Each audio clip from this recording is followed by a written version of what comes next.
here's the deal. If you get to the top of the tree, all the fruit from the bottom at the top is going to be there, son. So I don't need you focusing on cars and money and stuff. You're going to get that. I need you to focus on why you were born in the first place. Why are you here on earth for this particular time? What are you doing here? I need to tell you that you owe you something. I don't want nothing from you but for you to leave this room and know what you want. What do you want in your marriage? What do you want with your son and your daughter? What do you want in your health? What do you want financially? Like, how much money do you want to make a year? What do you want to drive? How do you want to live? Stop just waking up like an accident. What do you want? And then once you find out what you want, spend the rest of your natural life waking up and going after it. When you're working on a dream, at some point in time, a transition takes place. And the transition is what you are becoming in pursuit of the dream. Because even if you don't get the dream, you become such a strong and powerful person. It will so change your life, you can look at something else and say, well, I think I'll go do this then. Because you've now developed yourself in such confidence and such competence in how to deal in the arena of life, that you can move into another area and not miss a beat.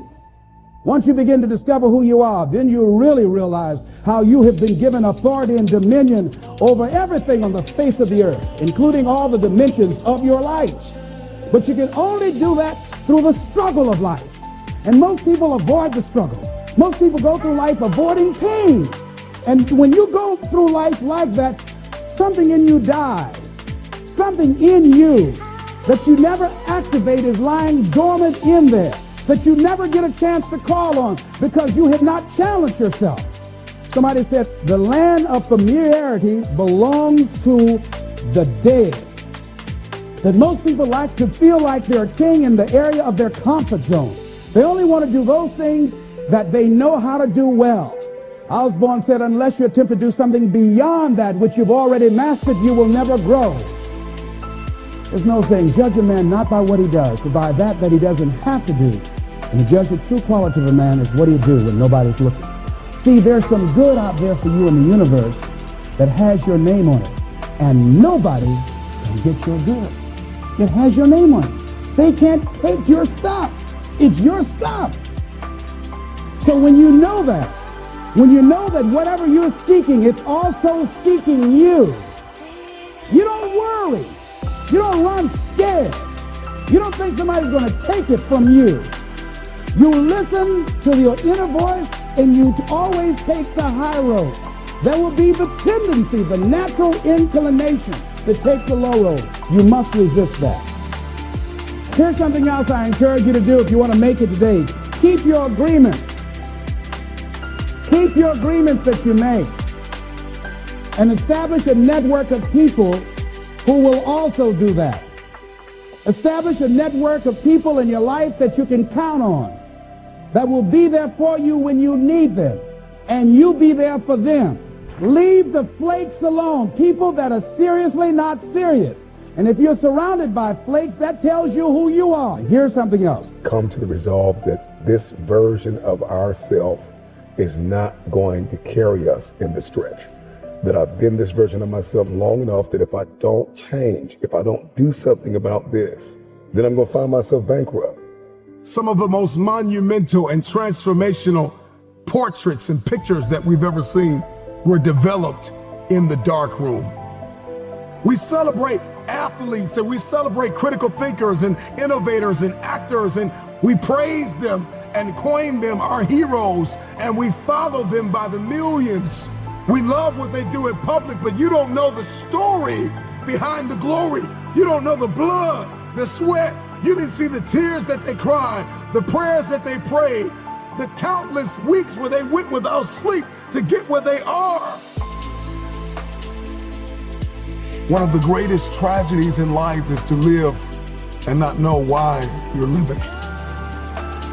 I'm just wondering if there's anybody here that wants their future, that wants to fulfill their destiny, that wants to manifest, that wants to walk in discipline and determination. I'm just wondering, is there anybody here that's willing to disappear?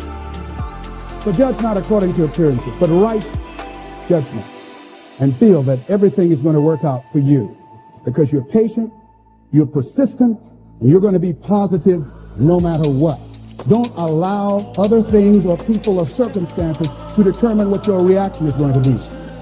So don't allow people to determine how you are going to respond to them or circumstances. Learn to look at it. Look at your life right now. If you want to keep on getting what you're getting, keep on doing what you're doing. You've got to be willing to change your ways. Your life is working. If you don't like what you have produced, you're a director, you are the star, you wrote this script. You produced this, whatever it is. If it's a hit, you produced it. If it's a flop, you produced it. Take ownership of it and decide to go back to the drawing board and rewrite the script that you are the star of. You have the power to do that. On this day, you can declare that I'm going to change. As you look back on your life, you can decide that I don't like what I produced here, and I want higher ground. I want to begin to experience more love. I want to have more adventure in my life. I want something that gives my life a sense of meaning. I believe, ladies and gentlemen, if we can accept the possibility of that this is the decade of consciousness. That's what I believe that this is. The decade of consciousness, if you please. A time where we can begin to create in folks' minds the idea, the possibility. Are you willing to forsake all distractions? Can you hide yourself in the library? Can you hide yourself in the gym? Can you hide yourself in the boardroom and plan and caucus and do what is required behind the scenes in order to manifest the moment? Can you hide yourself in your books? Can you hide yourself in your closet? Can you hide yourself in the prayer rooms? Can you hide yourself? We have this passion to be in the public eye, but no patience to do the work behind the scenes. Stop telling the world what you are about to do. Was my opportunity to turn into a shark myself. If you hang around sharks long enough, it will transform your mindset, and I promise you, you will be like a shark. You will think like a shark. And you can't go backwards, and if you stop swimming, you will die. Brian Buffini, he can't go backwards, and if he stops swimming, he will die. So ladies and gentlemen, you're connected to the right shark. All you need to do is be a good suckerfish. Success is all around you. Just pay attention. Every time you leave a business meeting, consciously and subconsciously, that person is debriefing you. Are you likable? Do you brighten up a room when you enter, or do you brighten up a room when you leave? Are you good with people? And don't you ever be a Sarah parasite, which means don't you ever come to this conference and go back home and do nothing. And then claim, oh, well, I tried and it didn't work. No.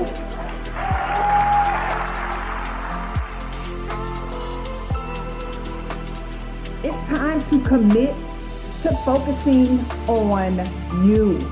You have to disappear and put the work in and come back and shock everybody that doubted you. But don't let yourself be vulnerable to weakness. Don't let weakness consume you. Don't let hopelessness consume you. Be about your business. Understand that you got to keep living and living strong.